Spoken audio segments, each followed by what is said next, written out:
बिस्मिल्लाहिर्रहमानिर्रहीम। अस्सलामुअलैकुम। Welcome to RYK tuition centre. आज से हम एक नई सीरीज़ जो है वो स्टार्ट करेंगे, जिसमें हम कंप्यूटर के हवाले से डिफरेंट उसकी इंफॉर्मेशन, उसकी वर्किंग फंक्शनलिटी और उसके फीचर्स एंड सो ऑन, इस तरह की जो है वो काफ़ी सारी चीज़ें देखेंगे। तो जैसे ही हम कंप्यूटर को स्टार्ट करते हैं या ऑन करते हैं तो हमारे पास एक विंडो शो होती है इस तरह की। अब इस तरह की जो विंडो शो होती है जिस पर मुख्तलिफ़ चीज़ें होती हैं, तो इस विंडो को हम कहते हैं डेस्कटॉप। और इस डेस्कटॉप पे किसी भी ब्लैंक जगह पे आप जैसे ही राइट क्लिक करेंगे तो ये बॉक्स जो है ये ओपन होगा। अब ये इस बॉक्स को हम कहते हैं पॉपअप मेन्यू। राइट क्लिक करने पर जो एक बॉक्स सामने आता है, इस बॉक्स को हम कहते हैं पॉपअप मेन्यू। अब डेस्कटॉप जो है इस पर काफ़ी सारी चीज़ें होती हैं, इसमें आइकन्स होते हैं, उसके बाद शॉर्टकट्स होते हैं, उसके बाद फाइल्स, फोल्डर्स, ये चीज़ें होती हैं। अब इसमें दिस पीसी हो गया, network, recycle bin, control panel, ये सारी जो चीज़ें हैं ये हमारे पास आइकन्स हैं। और उसके बाद ये जिनके साथ एरो लगा हुआ है, ये एरो, उसके बाद गूगल क्रोम पे एरो, इस पर भी एरो लगा हुआ है। ये टीम विंडोज़ जो है इस पर नहीं लगा, इस पर एरो लगा हुआ है, इस पर भी एरो, ये छोटा सा एरो जो है ब्लू कलर का ये लगा हुआ है ये। तो जिनके साथ ये एरो लगा होता है उसको हम कहते हैं शॉर्टकट्स। तो आइकन्स, ये 4 आइकन्स हैं। उसके बाद जिनके साथ एरो लगा होता है उसको हम कहते हैं शॉर्टकट्स। और इसके अलावा फ़ोल्डर्स भी इस पे होते हैं अगर आप क्रिएट करें। इसके अलावा फ़ाइल्स, अगर आप यहाँ पे कॉपी पेस्ट करते हैं तो फाइल्स जो हैं वो भी यहाँ पे होती हैं। अब जैसे ही हम इस पर राइट क्लिक करते हैं तो एक बॉक्स ओपन होता है जिसको हम कहते हैं पॉपअप मेन्यू। तो इसमें पहले नंबर पे है व्यू। व्यू में का मेन्यू होता है देखना।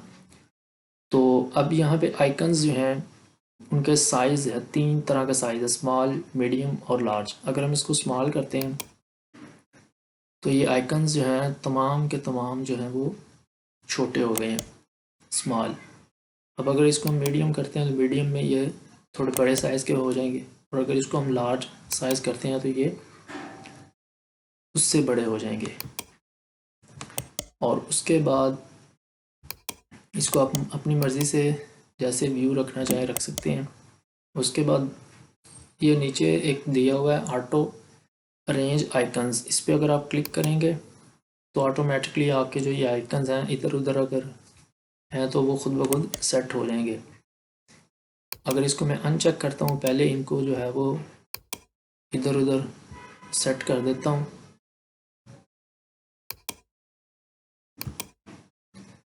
कुछ आइकन्स को मैं इधर उधर अगर अनअरेंज कर देता हूँ तो अगर जैसे ही मैं इस ऑप्शन पे क्लिक करूँगा ऑटो अरेंज आइकन्स, तो ये खुद ब खुद सेट हो जाएंगे। ये इस पर मैंने क्लिक किया तो ये खुद ब खुद सेट हो गए। अब अगर मैं इनको पहले की तरह करना चाहता हूँ तो फिर ये अब नहीं होंगे। ये जितना मर्ज़ी मैं इनको खींचूँ तो ये जो है उधर ही रहेंगे, ये इधर उधर नहीं होंगे क्योंकि हमने इसको ऑटो अरेंज कर दिया। उस ऑप्शन को अगर मैं अनचेक कर दूँ, ऑटो अरेंज आइकन, ये मैंने अनचेक कर दिया, तो अब अगर मैं इसको ड्रैग ड्रॉप करूँगा तो ये पहले की तरह हो जाएगा। तो ये इधर हो गया और दूसरा जो है वो भी मैंने साइड पे कर दिया।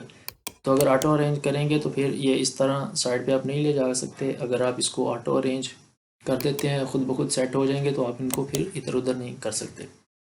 अब उसके बाद ये लिखा हुआ है जी सेकंड नंबर पे लाइन आइकन्स टू ग्रिड। इसका मतलब ये होता है कि अब जिस तरह पहले उसको अनचेक करना पड़ेगा ऊपर वाले को, ऑटो अरेंज को। अब जिस तरह ये एक है, इसको मैंने साइड पे किया। अब ये दूसरा है तो इसको भी मैंने साइड पे किया। अब ये मैं इसके साथ बिल्कुल अटैच कर सकता हूँ। अब इन दोनों के दरमियान फासला देखें, फासला तकरीबन ना होने के बराबर है। लेकिन अगर मैं ये ऑप्शन जो है अलाइन आइकन्स टू ग्रिड, इस पर क्लिक कर देता हूँ तो फासला जो है इनके दरमियान मेंटेन रहेगा।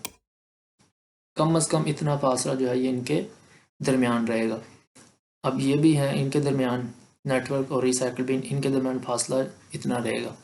लेकिन अगर मैं इस ऑप्शन को अनचेक कर देता हूँ अलाइन आइकन्स टू ग्रिड, तो वो जितना मर्ज़ी हम करीब ले जाएं तो मैक्सिमम ये एक दूसरे के पास चले जाएंगे। ये मैक्सिमम एक दूसरे के पास चले जाएंगे। इसको भी अगर करना चाहें तो ये मैक्सिमम जो है एक दूसरे के पास चले जाएंगे। जहाँ तक लेके जा सकते हैं इसको आप लेके जा सकते हैं, ये दोनों एक दूसरे के साथ जुड़ जाएंगे। लेकिन अगर इसको मैं टिक कर देता हूँ, चेक कर देता हूँ अलाइन आइकन टू ग्रिड, तो उसके बाद ये फासला जो है इन दोनों के पास, दोनों के दरमियान जो है वो रहेगा। अब उसके बाद इसमें लास्ट ऑप्शन है शो डेस्कटॉप आइकन्स। इस पर अगर मैं टिक हुआ तो इसका मतलब डेस्कटॉप पे आइकन्स हैं वो शो हो रहे हैं। अनचेक अगर इसको करता हूँ तो ये सारे गायब हो जाएंगे। अब ये डेस्कटॉप पे कोई भी आइकन नहीं है। दोबारा वहीं पे राइट क्लिक करके व्यू में जाके लास्ट में शो डेस्कटॉप आइकन्स। अब यहाँ पे इस पर टिक नहीं लगा हुआ, जैसे मैं टिक लगाऊंगा तो उसके बाद ये आइकन्स जितने भी थे वो दोबारा शो हो जाएंगे। तो अब यानी क्लिक मैंने किया तो उसके बाद दोबारा आइकन्स जो हैं ये शो हो गए। तो अब इसको मैं ऑटो अरेंज करता हूँ तो ये दो जो साइड पे हैं ये वाले, ये भी अपनी पोजीशन पे चले जाएंगे। अब ये सारे जो हैं ये भी अपनी पोजीशन पे चले गए। अब रिफ्रेश, तो ये सारा व्यू का था। आइकन्स हो गए, सीटिंग आइकन्स हो गए, उसके बाद शॉर्टकट्स, फाइल वगैरह जो भी चीज़ें डेस्कटॉप पे होंगी आप उनको इस तरह से मेंटेन कर सकते हैं। ये कुछ चीज़ें थी, इनके थ्रू आप इनको मेंटेन कर सकते हैं। उसके बाद सॉर्ट बाय है, name, size, item type, data modified, ये चार ऑप्शंस हैं। इनके थ्रू आप इनको तरतीब दे सकते हैं कि पहले नंबर पे कौन सा है, दूसरे पे कौन सा, तीसरे पे कौन सा। अगर सॉर्ट बाय नेम करता हूँ तो ये नेम वाइज जो है ये सॉर्ट हो जाएंगे। और अगर दूसरा ऑप्शन जो है साइज़, साइज़ जो है ये कम, फिर उससे ज़्यादा, फिर उससे ज़्यादा, साइज़ के हिसाब से ये अरेंज होंगे।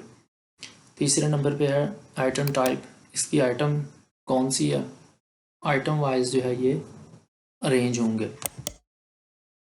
जिस तरह फाइल्स आइटम होती हैं जिसमें वर्ड, उसके बाद पावर पॉइंट, एक्सेल वगैरह, तो इस तरह ये इनकी भी एक टाइप होती है जिसके थ्रू इनको मेंटेन किया जाता है। और उसके बाद है डाटा मॉडिफाइड, तो डाटा मॉडिफाइड डाटा के हिसाब से जो है इसको अरेंज वो खुद ब खुद कर देता है। तो बेस्ट जो है इसमें सबसे बेस्ट जो है सॉर्ट बाय आप नेम ही रहने दें, एक तरतीब के साथ जो है चीज़ें फिर सही रहती हैं। This PC, network, recycle pin, control panel and so on, इसको आप अपनी मर्जी से भी आगे पीछे कर सकते हैं। और उसके बाद रिफ़्रेश, जब आप इसको करें ऑन तो रिफ़्रेश कर लें एक दो दफ़ा, लेकिन जब कोई चीज़ प्रोसेसिंग हो रही हो, फाइल ट्रांसफ़र हो रही हो, तो उस वक्त भी इसको कुछ लोग जो है रिफ़्रेश करने लग जाते हैं। अगर स्पीड स्लो हो तो रिफ़्रेश करने से बजाय वो तेज़ होने के सिस्टम जो है वो स्लो हो जाता है। रीज़न उसकी ये है कि सीपीयू के पास डायरेक्ट कमांड जाती है। सीपीयू के पास जब डायरेक्ट कमांड जाएगी तो वो काम जो कर रहा होता है तो उसको छोड़ के फिर नई इंस्ट्रक्शन जो उसके पास आई होती है उसको चेक करने लगता है। जब वो नई इंस्ट्रक्शन चेक करेगा तो पहले जो काम हो रहा होता है उस पर फ़र्क पड़ेगा। अगर उसने 1 मिनट लेना था तो उस 1 मिनट और ऊपर कुछ मिली सेकेंड्स जो है वो लेगा। ये जो फ़र्क पड़ता है ये मिली सेकेंड्स में होता है, बहुत ज़्यादा फ़र्क नहीं होता, मिली सेकेंड्स में फ़र्क होता है। तो इसलिए स्टार्ट में बेशक आप रिफ़्रेश कर लिया करें 2-4 दफ़ा, लेकिन उसके बाद जब कोई चीज़ ट्रांसफ़र हो रही हो, फाइल डाटा वगैरह कॉपी हो रहा हो, तो उस वक्त आप इसको रिफ़्रेश ना करें, क्योंकि इसकी वजह से टाइम मज़ीद लग सकता है। मिली सेकेंड्स का जो फ़र्क है वो हो सकता है। रीज़न यही है उसकी कि सीपीयू को जब डायरेक्ट कमांड जाएगी रिफ़्रेश की, हिट होगा, सीपीयू हिट होगा, तो उस सूरत में वो जो काम कर रहा होता है उसको छोड़ के तो जो नई इंस्ट्रक्शन उसको आई होती है उसको वो चेक करता है। तो जब उसको रिफ़्रेश की कमांड आएगी उसको चेक करेगा तो पहले जो काम है वो रुका होगा, तो जिस वजह से उसको लेट हो सकती है। और मिली सेकेंड्स में ही जो है वो लेट होती है, ज़्यादा लेट नहीं होती। तो ये था जी आज का लेक्चर। कल मज़ीद फिर आहिस्ता आहिस्ता इसकी फर्दर जो है वो चीज़ें पढ़ेंगे इंशाल्लाह। तो अगर किसी चीज़ की आपको समझ नहीं आई या कोई चीज़ क्वेश्चन वगैरह हो तो आप कमेंट करके पूछ सकते हैं। कल इंशाल्लाह यहीं से आगे कंटिन्यू करेंगे। तब तक के लिए अल्लाह हाफिज़।